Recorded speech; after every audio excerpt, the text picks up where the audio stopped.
Bismillahirrahmanirrahim. Assalamualaikum warahmatullahi wabarakatuh. Bapak-bapak, ibu-ibu, hadirin sekalian, rekan-rekan tercinta dimanapun berada.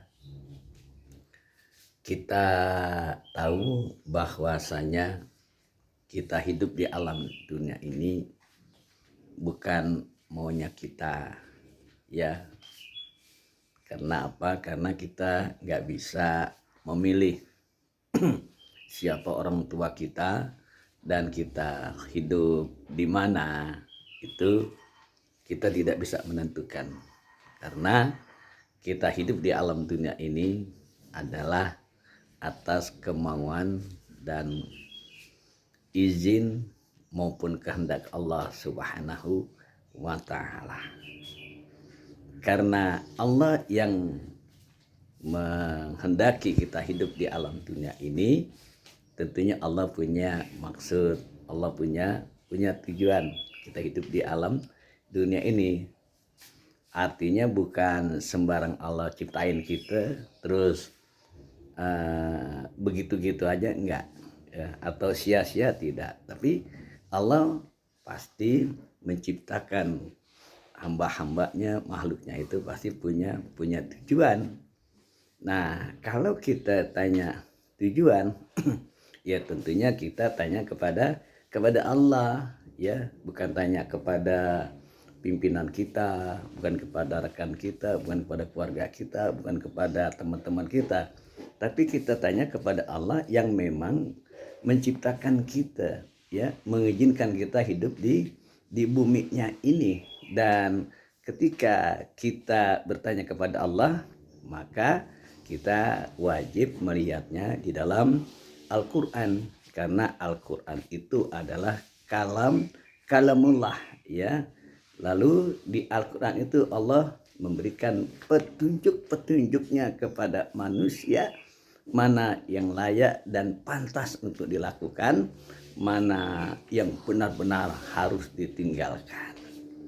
Nah, berkenaan itu dalam surat Az-Zariyat, ya, surat ke-51 ayat 56. Mungkin kita udah hafal semua, ya, ayatnya, karena seringkali dibaca, wa ma khalaqtul jinna wal insa illa liya'budun, dan tidaklah aku ciptakan jin dan manusia kecuali untuk menyembah kepadaku. Menyembah artinya mengabdi kepada Allah Subhanahu wa ta'ala, yang direalisasikan melaksanakan segala perintahnya dan meninggalkan segala larangannya.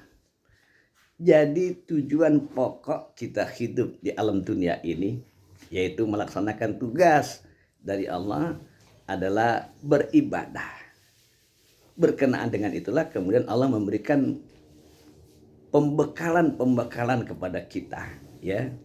Ada akal, ya, ada pikiran, ada hawa nafsu, ada hati nurani, ada keimanan, itu Allah berikan kepada kita.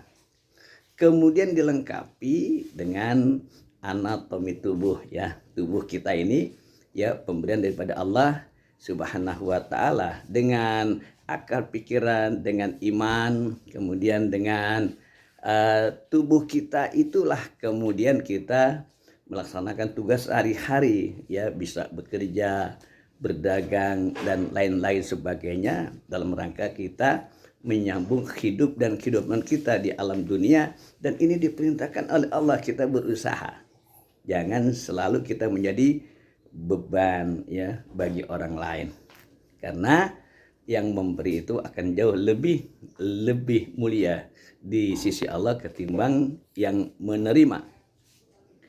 Berkenaan dengan itulah, mari sama-sama kita introspeksi diri kita, kita muhasabah, ya. Yang pertama, Allah berikan kepada kita iman, ya. Untuk apa iman ini, ya? Untuk apa? Apakah cuma sekedar ada iman kita, ya, saya beriman, tapi tidak kita teruskan keimanan itu, karena keimanan bukan cuma sekedar percaya, ya. Kalau cuma sekedar percaya saja, iblis pun juga percaya kepada Allah, percaya iblis kepada Allah. Nah, setelah kita beriman kepada Allah, kita percaya kepada Allah, lalu kita benarkan ya dalam hati, kemudian kita ucapkan dengan lisan, lalu kita laksanakan ya, laksanakan dalam bentuk ibadah. Jadi bukan cuma percaya saja, kemudian akal pikiran kita, otak kita, kepintaran kita ya, untuk apa kepintaran kita? Apakah cuma sekedar untuk ya kita merendahkan orang lain, atau juga untuk kesombongan, atau justru dengan kepintaran itu kita semakin tawadu, semakin rendah diri kita di hadapan Allah Subhanahu wa taala. Kemudian panca indera kita pun Allah kasih lengkap sempurna. Ya, lebih sempurna dari makhluk-makhluk yang lainnya, ya. Ya, Allah kasih sempurna ya kita sebagai manusia. Kemudian juga nanti kita punya uang banyak, punya fasilitas hidup di alam dunia ini atas izin Allah, dan Allah yang kasih, Allah yang punya. Kita punya hak untuk mengamalkannya atau memanfaatkannya. Oleh karena itulah, kalau kita punya badan yang sehat, ya, badan yang sehat, seluruh panca indera kita berfungsi, kaki kita sehat. Kenapa kita tidak bersyukur kepada Allah dengan kita melangkahkan kaki kita ke rumahnya, yaitu masjidnya ahabul bilad, tempat yang paling Allah sukai, masajiduha, adalah masjidnya. Kalau ke tempat lain yang jauh-jauh kita sampai, kenapa ke masjidnya kita belum juga sampai? Kemudian kita ada motor, ada mobil, kenapa kita tidak manfaatkan untuk semakin kita lebih dekat lagi kepada Allah dibandingkan dengan orang yang tidak memiliki? Dan juga kita punya uang yang cukup, kenapa cuma kita tabungin saja? Lalu kalau kita tabungin, kenapa cuma tabungan dunia saja? Alangkah beruntungnya bagi siapapun orangnya yang mampu membuat tabungan untuk hari akhirat, karena tabungan itu akan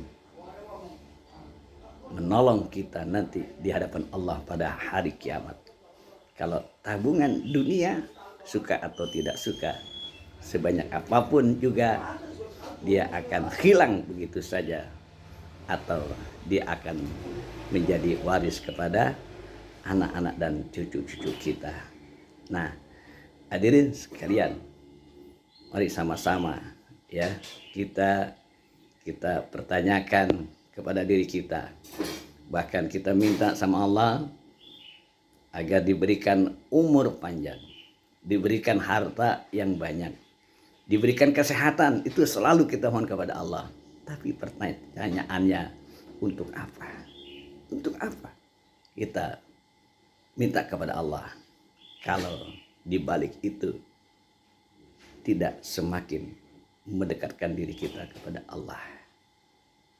Na'udzubillah min dzalik. Assalamualaikum warahmatullahi wabarakatuh.